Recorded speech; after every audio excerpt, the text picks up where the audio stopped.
Hi, back again. Me, Mad fucking Mad Martine, that's what I should be called. Me ma actually has me in her phone as Bratine. Yeah. Um so some of these have been put up before, not these two, but I'm getting asked to put up certain poems that other people, haven't seen and they want it, I don't know, they want to keep it on their page or whatever.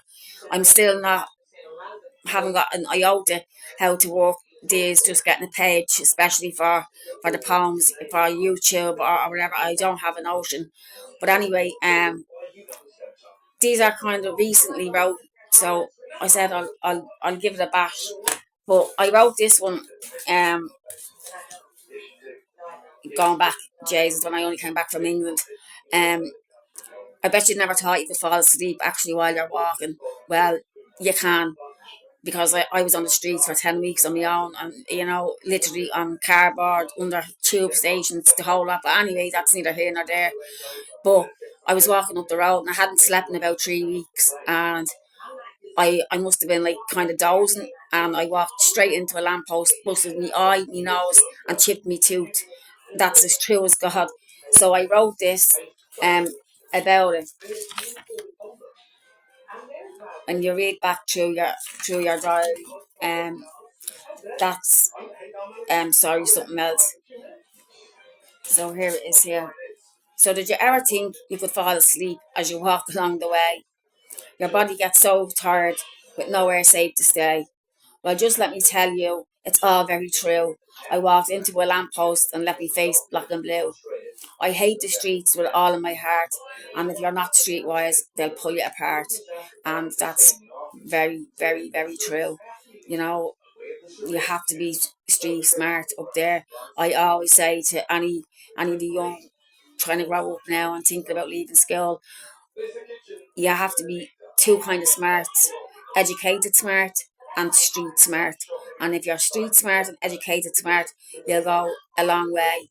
You know, I put up these poems because I know it relates to a lot of people, and people just say to me, why don't you write your story? Well, I don't know how to write stories or anything like that. So my poems, um it comes out in my poems, me life stories, and everything I write is all real. Nothing is fake. Um it's all, been happening in my life at different stages. They're not all in one category or anything like that. So um I came across this one. I'll read this one first. I haven't even named these yet. Sitting here alone on my bed, wishing to God that I was dead. I'm so very lonely and so very sad. How did I let things get so bad? So I get up on the end and onto my feet, wondering if there's even anything to eat. I need some help here and now. The only thing is where and how. Now 6 months later, I'm back on track. There is nothing that will pull me back. Dreams come true, they really do. You just need to always believe in you. So stand up and stand tall. Stick to this and you'll never fall. Um, yeah, people think there's no fresh starts in life. There's no, turning your life around. There is, and if I can do it, anybody can do it. Now I am waiting to go into treatment. Um, it's the change of thought. Like I'm already like the last 7 or 8 weeks. I'm changing on the inside because I'm trying to put the work in, and that's the reason for the hairdo and all. So drastic change on the outside too.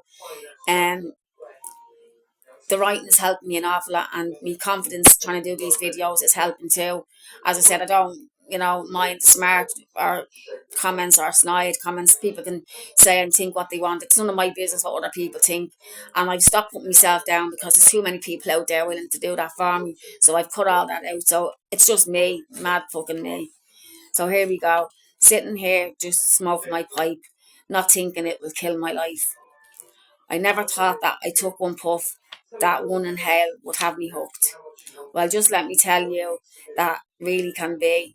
It'll turn you into something you never thought you'd see. And then when you're hooked, it's so hard to get back, no matter how much you try to start that.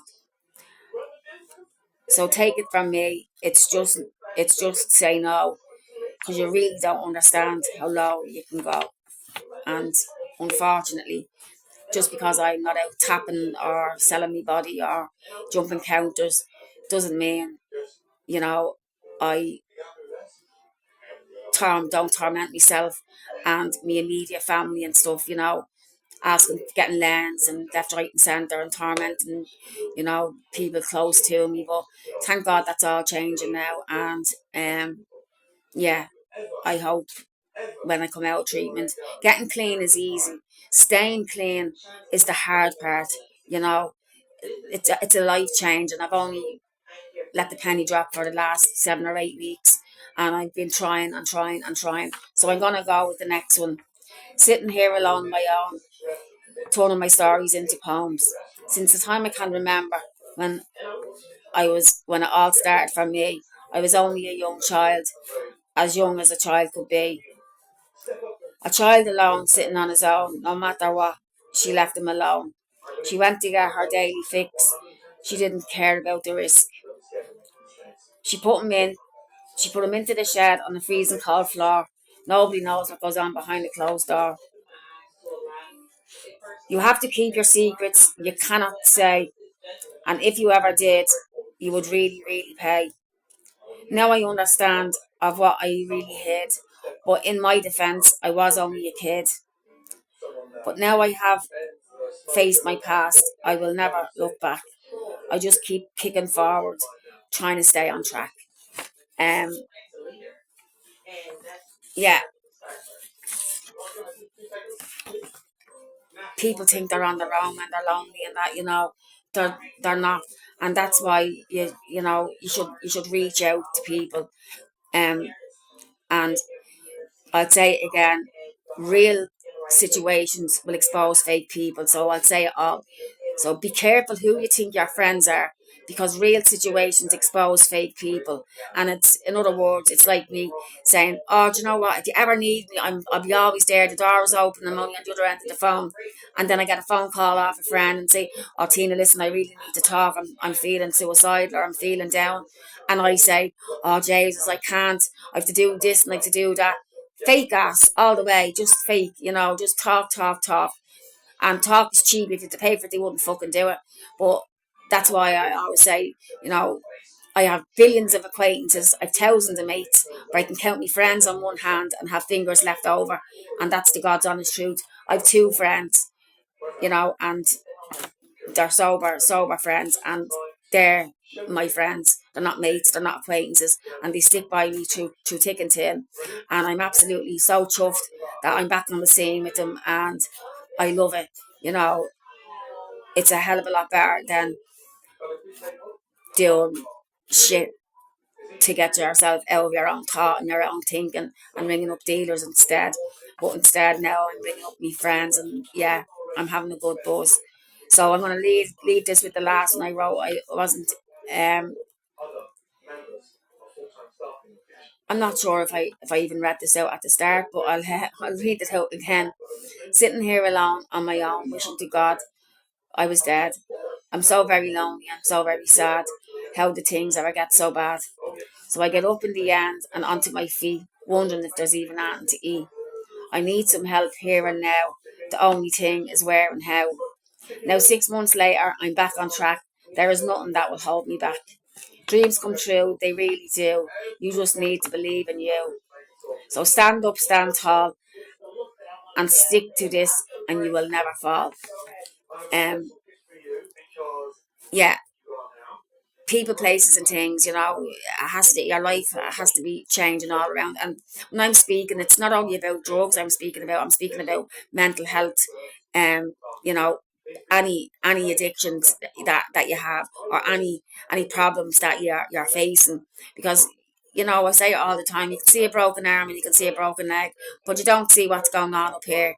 And it takes nothing to be kind to somebody or say a kind word, you know, or check in on somebody that you know is kind of having a difficult time. Anyway, I'm looking at this. I'm actually nearly 10 minutes talking on this, so I'll let it go and I'll leave it there. And I hope that everyone stays safe and, you know, be kind to one another.